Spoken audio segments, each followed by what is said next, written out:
Érigée au sommet d'une falaise à partir du XIIIe siècle, la petite cité médiévale de Saint-Cyr-la-Popie résiste depuis à toutes les convoitises. La guerre de Cent Ans et l'assaut des troupes anglaises, les guerres de religion. Aujourd'hui, plus d'envahisseurs à cheval, mais des touristes à pied de plus en plus nombreux. Environ 400 000 par an qui sillonnent ces ruelles pavées. Et en ce début d'été, c'est l'affluence. Sur fin juin, on était au double de ce qu'on faisait et puis bien, la saison est partie sur des chapeaux de roue. On est dans des fréquentations du mois d'août. Environ 600 personnes par jour. Le défi à relever, permettre aux touristes de visiter sans dénaturer le site. Il faut effectivement renforcer les effectifs pour les accueillir, pour savoir bien leur répondre et que l'accueil soit toujours un plaisir. Et puis on fait en sorte de trouver de l'espace pour qu'ils puissent se stationner.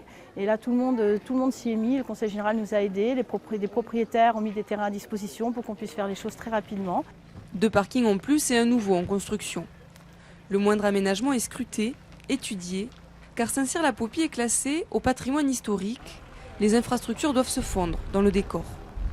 Si ces villages ou ces villes ont duré, c'est aussi parce que leur transformation est difficile. L'insertion d'un parking dans un site comme ça va occasionner des terrassements, c'est vraiment des transformations lourdes.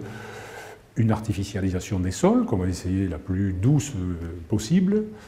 Au-delà de ces murs, Saint-Cyr-la-Popie a su préserver ses savoir-faire. Dans la famille Vinel, on est tourneur sur bois depuis 5 générations. Pour cet artisan, le tourisme n'a encore rien amené de négatif, au contraire. C'est grâce aux touristes que l'atelier est encore ouvert. Là, j'ai bien préservé. Moi, j'ai vu avec le tourisme.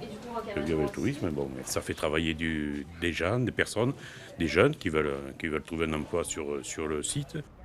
Les Saint-Circois ont réussi à développer un tourisme réfléchi, soucieux de la préservation du patrimoine. Avant de partir, la traditionnelle photo souvenir au sommet, pour figer encore un peu plus dans le temps la petite cité médiévale.